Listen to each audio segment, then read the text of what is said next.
a house which processes trash. That's what he said about this parliament. Honorable Speaker, just like the Deputy President, I'm a student of literature, having been taught by the late Wasambo Were and the late Professor Imbuga.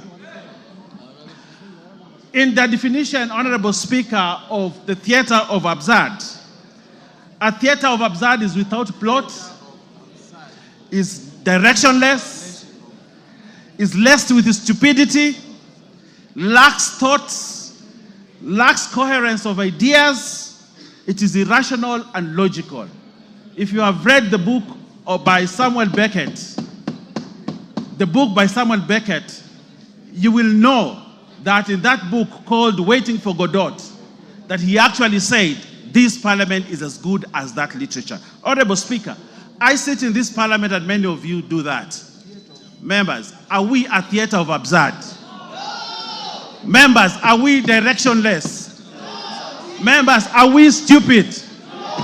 That's what the Deputy President characterized this parliament, that we are stupid, we are directionless, and we are people who are very useless to this country.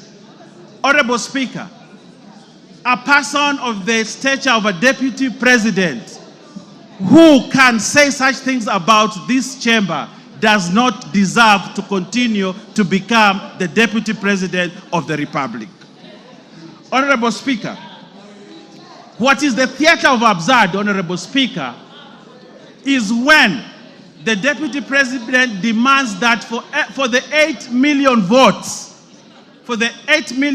from Mount Kenya, he should be paid 2,000 shillings, translating to 16 billion shillings, so that he can bring peace to this country. Honorable Speaker, that is the theater of absurd. That is the theater of absurd, Honorable Speaker. Honorable Speaker, the Honorable Rigathi Gachagua has committed impeachable offenses as provided in Article 150, 1 and 2. He has grossly violated the Constitution and has committed crimes under national and international law, as has been ably demonstrated by the mover of the motion. Honorable Speaker, looking at the evidence provided by the mover of the motion, Honorable Speaker, that is enough to impeach the Deputy President, and he must stand impeached by the end of the day today. Honorable Speaker, Article 131E of the Constitution says the President is a symbol of national unity. Read together with Article 147(1), that the Deputy President is the principal assistant of the President and shall deputize the President in the execution of the functions of the presidency. Honorable Speaker, for this to happen, there must be harmony at the top, in spite of how they were elected to office.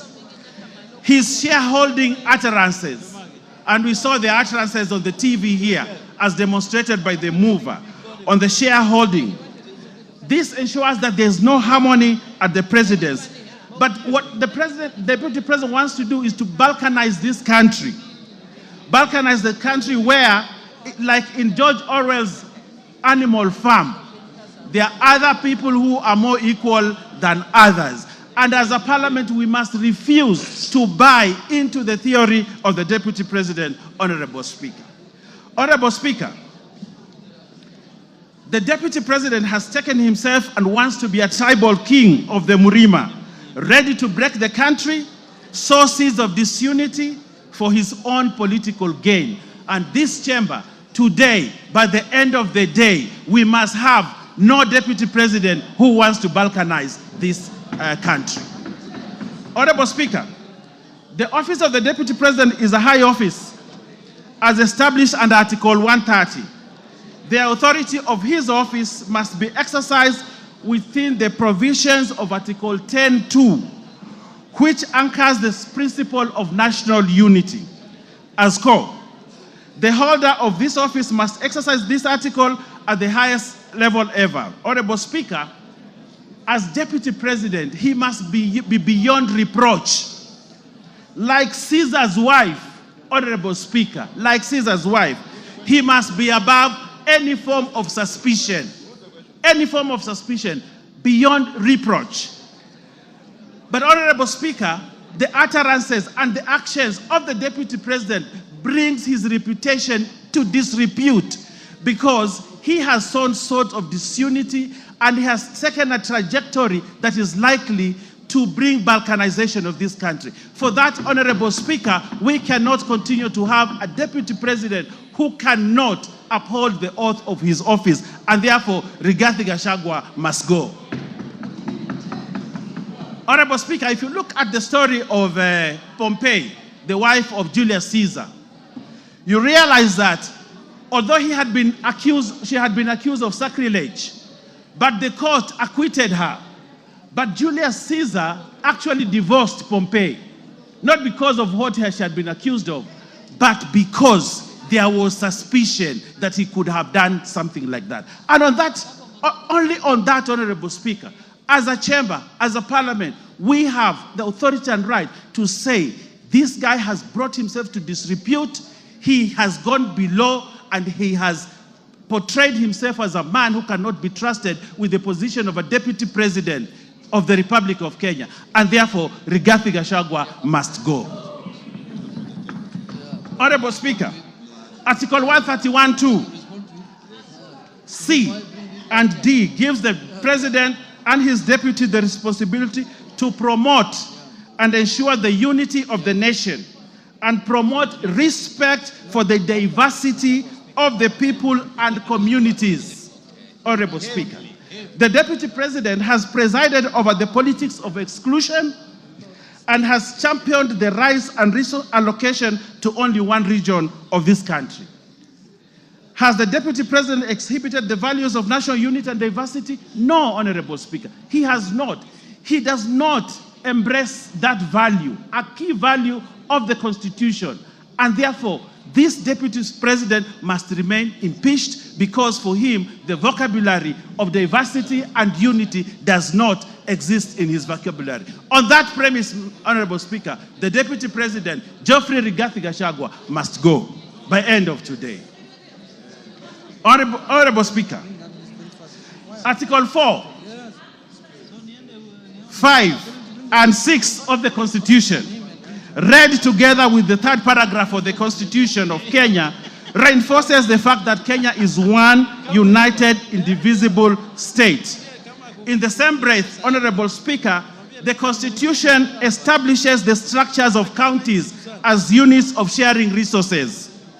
However, the Deputy President has established an unlawful and constitutional structure of the country as a structure of sharing national resources, where we have now a new structure of shareholders and non-shareholders. Honorable Speaker, that is sacrilege. We cannot establish another structure of resource allocation apart from the one provided in the Constitution.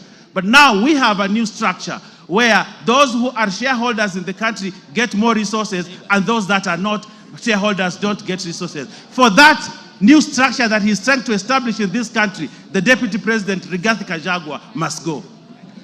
Honorable Speaker,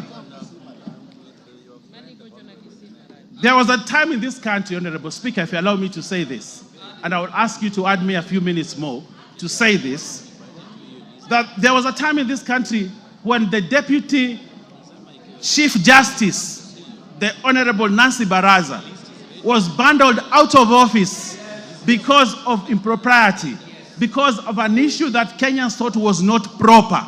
Nancy Baraza, just pinching the nose of someone. And she was bundled out of office, the high office of the Deputy Chief Justice of this country. That's what happened, Honorable Speaker. Just pinching a nose. And she was bundled out of office. But here we have a Deputy President who has committed sacrilege, trying to balkanize this country. A Deputy President who has called people names. A Deputy President who has called a member of Parliament a prostitute. A Deputy President who has amassed wealth that cannot be accounted for. For that, Honorable Speaker, just like Nancy Baraza was bundled out of office, the Deputy President must also be bundled out of office because of that impropriety. Honorable Speaker, We saw the mover has ably demonstrated to us how he took on a judge. But Honorable Speaker, it is not just a judge, it is a female judge, Honorable Speaker. Probably he attacked this judge because she was a woman. A lady judge. A lady judge. Where is the place of women judges or women in this country if we have a deputy president who has no respect for other female or lady leaders in this country? Honorable Speaker, for the abuse on a woman judge, a lady judge, the deputy president must go. Honorable Speaker, I know my time is running out, but I want to say this in closing. Honorable Speaker, I want to say this. When you ever face an impeachment motion, Honorable Speaker, you'd rather have a rich dead brother who you can shield yourself with. We saw what the deputy president tried to do yesterday. But I want to tell him that Kenyans are clever and they read through what he wanted to do yesterday. And they will not buy it. It does not sell. It won't be bought. We know who he is. We know. Give him 1 minute. Finish up. Finish up. He's my friend. Yes, Honorable Speaker. We know what he tried to do yesterday, but we can't buy it, Honorable Speaker, and therefore, Rigathi Gachagua must stand impeached at the end of the day. Honorable Speaker, we are in this boat together. We have one character in this boat called Kenya who is trying to rock it from within. He's trying to break this country. In that event, Honorable Speaker, we have a duty, if we're in that boat, to remove this one person from this boat and toss him into the high seas so that everybody is safe. And that is the duty that we must do today. And I want to convince even those that still have doubts of whether this guy should continue. I want to convince them we are safer as Kenya without Rigathi Gachagua as deputy president of this country. We are safer as a country. The northeastern region is safer. The coast is safer. The Nyanza is safer. And all parts of Kenya are safer, Honorable Speaker. And Kenya is safer without Rigathi Gachagua as deputy president. Mr. Speaker, we do not want Rigathi Gachagua to resign. We want this house, which he has called the House Theatre of Absurd, Honorable Speaker, to impeach him so that he knows that he needs to respect institutions also.